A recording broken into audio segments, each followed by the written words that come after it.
Welcome back, everyone. It is a Green Thumb Thursday, and Justin Rohner, founder of Agriscaping Technologies, is joining us now to talk about spring. And it's a perfect time of year to have a spring garden. Absolutely. Right? It is the best time of year to have a spring garden. The only time of year to have your spring garden, in fact.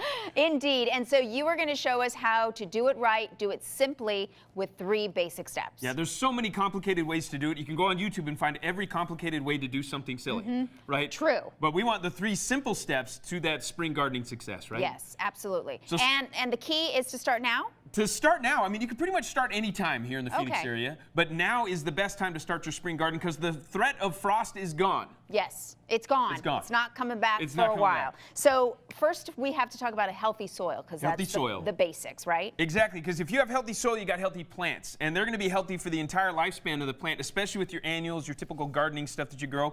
So it's important first to make sure you got some good biomass in that soil. Some cocoa peat is a good add. It's a good renewable resource as well. You can build that biomass, something that soaks up water and holds that water for a long period of time. We like to mix that in. If you're going in ground, one of my favorite amendments is actually called amend.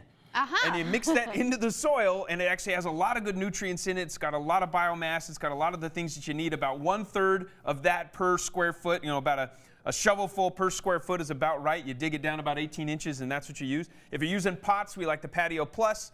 Also using these cocoa peat, mixing that in, especially if you like tropicals and things like that. This is very, very important to help manage your soil moisture. And then we love to throw in a little bit more like these bio crumbles and other things like that, some feed, some food for your soil, which is really what you got to do. You feed the soil, and then it feeds the plant. That's essential. If you're just starting out, where do you find most of this? Pretty much any of your places that are nearby that you've got. We love the A&P nurseries. We love the Summer Winds nurseries. They love to get local stuff, and it's important to get local things that will help support your soil. Okay, let's talk about healthy starts as opposed to seeds. Yep, now seeds are good, and this is my little seed box, so I got my root, fruit, bean, green stuff all right here. This is where I get my seeds, but seeds are difficult if you're just starting out. So we love to go with people that have already started the plant for you, and that's why we talk about healthy starts. You know, a plant that's got a lot of good green growth, no roots are growing out the base, that's something you want to look for in your starts to ensure that you got a good healthy plant that's on its growth cycle. Because you don't want to catch it like after it's already overgrown the pot,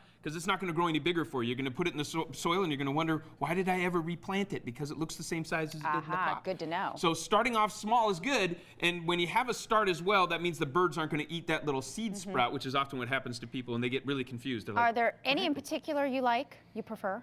in terms of my starts? Your starts. The Velarde Nursery actually has some great organic starts, especially for all the edibles. You can find them at any of the Summer Winds nurseries. A&P Nursery also focuses on locally grown stuff from places like, I guess we got the Dream with Color group. They have a lot of great stuff over there as well. Some of the Bonnie plants and things too. Awesome places to get your plants. Okay, and then of course you need some healthy systems, you know, a great routine, right? A great routine. You don't want to be a binge gardener. You want to get away from the binge gardening process. You want to get into more of a routine gardening process, which is more nutritive to yourself as well. I mean, make it a daily gift to yourself, a moving meditation. I was just going to say, maybe it's your personal meditation. That's right, and you get out there in the garden 15 minutes a day. Exactly. Just a few minutes a day. You do a little bit of prepping of soil, you do a bit of planting, you do a little bit of watering, and you do a little bit of weeding. You know, if you do those 4 things and you just do it every day, it's going to be way better for your garden. You're going to be really connected to it. You're going to know the health of your plants. It's really good to do that. I'm glad you mentioned watering because there are a couple of watering myths that are out there that you're going to debunk for us. That's right. Starting with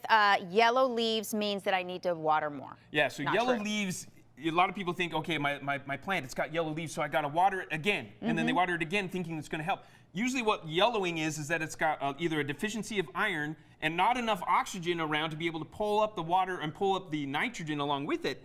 And that's what causes the leaf to yellow. If the leaf wilts, that's a watering problem. If it turns yellow, it's likely an overwatering problem. So you want to back off. Speaking of which, if you miss a day, it doesn't mean you should overwater the next day, right? Correct. It's more about depth, because if you miss a day, I mean, we want to get the water to go deep and soak the soil. That's another reason why I would like to get cocoa peat in the soil to help hold the moisture at a constant rate for your plants. And so you don't need to skip it. You just need to get it a lot deeper into the soil to help those roots grow a lot deeper as well. And then hopefully you're only having to water once a week. And another watering myth is spray watering kills plants. Not true. It's not true. I mean, spray watering will not kill plants indefinitely. It can cause damage to the plants if the salt builds up on the leaves. So if you're going to do spray watering, doing it early morning or late into the evening so that the water actually can drip off of the leaves, not dry on the leaves. And that's the key piece on that. You are the master. Thank you so much. Great tips. If you want more information, he's got great resources, classes, everything you need to know on his website, agriscaping.com. Justin Rohner, thank you. Good to see you. You're welcome. Good to be here. We'll be right back.